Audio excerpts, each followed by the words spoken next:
Assalamualaikum warahmatullahi wabarakatuh. Perkenalkan, nama saya Lian Putri Eka Febrianti dengan NIM 220210402076 dari Prodi Pendidikan Bahasa dan Sastra Indonesia angkatan 2022 dari Fakultas Keguruan dan Ilmu Pendidikan Universitas Jember.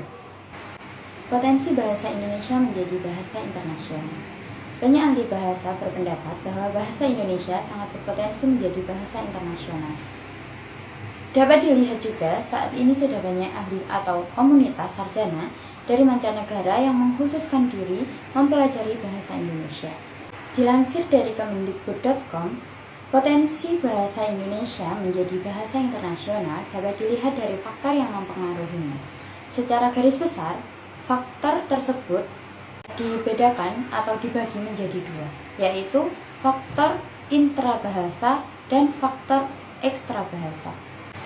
Yang pertama adalah faktor intrabahasa, meliputi sistem bahasa. Sistem bahasa di Indonesia dapat dikatakan sudah mapan, yang artinya beberapa aspek yang terkait dengan bahasa Indonesia sudah diatur dan mudah dibakukan. Bahasa Indonesia juga telah memiliki sistem ejaan yang mumpuni, yakni dengan dibukukannya ejaan bahasa Indonesia yang disempurnakan, yang terkenal dengan singkatan EYD. Terkait dengan pembukuan, kita tidak dapat lepas dari keberadaan kamus.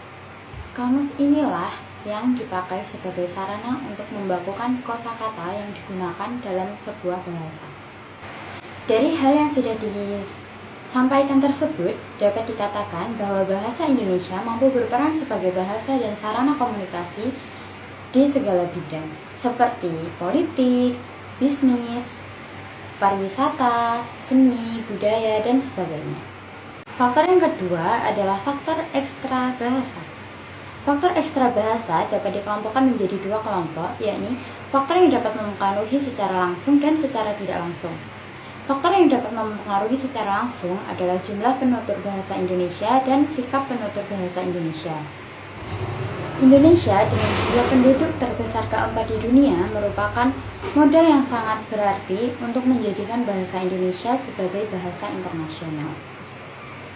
Faktor yang tidak dapat mempengaruhi secara tidak langsung adalah daya tarik kekayaan alam dan budaya Indonesia. Kekayaan alam Indonesia yang sangat melimpah merupakan daya tarik dari pelaku ekonomi dari mancanegara untuk berinvestasi di Indonesia. Hal ini dapat berdampak pada banyaknya orang asing yang ingin mempelajari bahasa Indonesia. Saat ini, sudah banyak perguruan tinggi atau lembaga pendidikan baik di dalam maupun di luar negeri yang menyelenggarakan BIPA atau Bahasa Indonesia bagi penutur asing. Selanjutnya adalah berasal dari keanekaragaman budaya Indonesia telah menjadi daya pikat yang luar biasa bagi turis asing untuk datang dan menyaksikan berbagai budaya Indonesia. Sekian penjelasan dari saya, kurang lebihnya mohon maaf dan terima kasih. Wassalamualaikum warahmatullahi wabarakatuh.